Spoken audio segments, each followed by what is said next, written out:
అందరికీ నమస్కారం. నేను మీ చిలకమర్తి ప్రభాకర్ చక్రవర్తి శర్మ.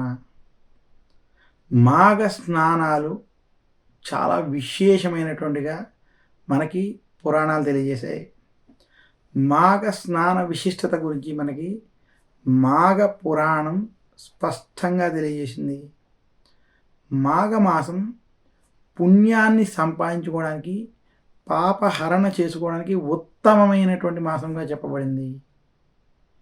మన సనాతన ధర్మంలో దక్షిణాయనంలో కార్తీక మాసం, ఉత్తరాయణంలో మాఘమాసం చాలా ఉత్తమమైనటువంటి మాసాలని, పుణ్యార్చన సంపాదించుకోవడానికి చాలా అనుకూలమైనటువంటి మాసాలని శాస్త్రాలు తెలియజేస్తున్నాయి. మాఘమాసంలో ఏ వ్యక్తి అయినా ఆచరించినటువంటి అంశాలలో స్నానం, దానం, జపం, తపం, హోమం వంటి ఈ కార్యక్రమాలు ఏవైతే ఉన్నాయో ఇవి చాలా విశేషమైనటువంటి మాఘ పురాణం స్పష్టంగా తెలియజేసింది. అయితే వీటిలన్నిటిలో కూడా విశేషించి మాఘమాసంలో ఆచరించేటువంటి పుణ్యనది స్నానాలకి చాలా ప్రత్యేకత చెప్పబడింది.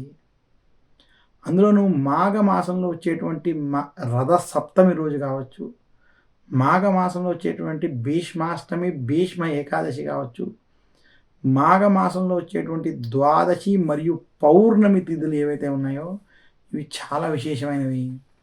మాఘ పురాణం ప్రకారం మాఘ పౌర్ణమి రోజు గంగా, యమున, గోదావరి, కృష్ణ, కావేరి వంటి పుణ్య నదుల్లో స్నానం ఆచరిస్తే త్రివేణి సంగమంలో స్నానం ఆచరించినటువంటి ఫలితాలు వస్తాయి.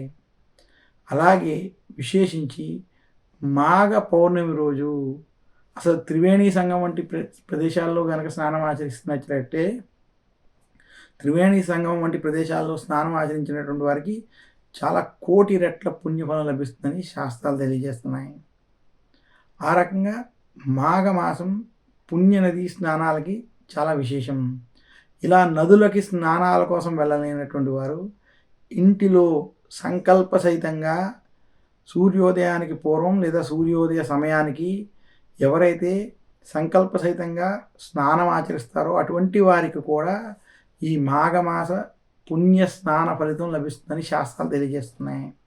అయితే ఎలాంటి స్నానం ఆచరించినా దానికి స్నాన విధి ప్రకారం మీరు ఆ నది దగ్గరికి వెళ్ళినా, ఇంట్లో స్నానం ఆచరించినా ఆ యొక్క నదీ జలాన్ని స్మరించుకుని గంగే యమునే చైవ గోదావరి సరస్వతి నర్మదే సింధు కావేరి జలేస్మిన్ సన్నిధిం కురు అని చెప్పుకుని ఆ యొక్క నీటి స్నానాన్ని భక్తి శ్రద్ధలతో ఆచరించడం, ఎలాంటి అవహేళనలు, ఆటలు వంటివి ఆ నదుల వద్ద, నీటి వద్ద చేయకుండా భక్తితో గనక చేసేటువంటి ఆ స్నానానికి, విశేషించి సంకల్పంతో కూడినటువంటి స్నానానికి ఆ ఫలితం లభిస్తుందని తెలియజేస్తున్నాను.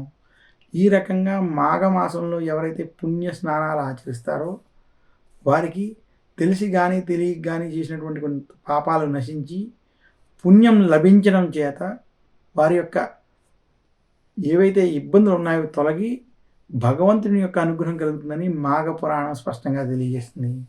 ఇక మాఘమాసంలో ఖచ్చితంగా పూజించవలసినటువంటి, ఆరాధించవలసినటువంటి దైవం శివ పార్వతులు. విశేషించి మాఘమాసంలో ప్రతిరోజు ఆరాధించవలసినటువంటి దైవం సూర్య భగవానుడు.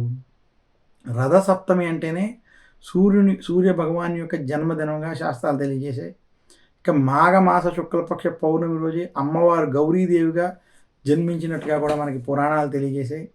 ఇదే కాకుండా మాఘమాసంలోనే శివరాత్రి విశేషం మనకు ఉండడం, ఈ మాసంలో శివుణ్ణి, పార్వతీదేవిని, సూర్యుడిని ఆరాధించేటువంటి వారికి విశేషమైనటువంటి పుణ్యఫలం లభిస్తుందని శాస్త్రాలు తెలియజేస్తున్నాయి. ఈ రకంగా మాఘ స్నానాలు ఆచరించి మహావిష్ణువుని కావచ్చు, ఈశ్వరుని కావచ్చు, అమ్మవారిని కావచ్చు పూజించేటువంటి వారికి, ఆలయ దర్శనాలు వంటివి చేసినటువంటి వారికి శుభ ఫలితాలు కలుగుతాయని తెలియజేస్తున్నాను. నమస్కారం. మీ చిలకమర్తి ప్రభాకర్ చక్రవర్తి శర్మ.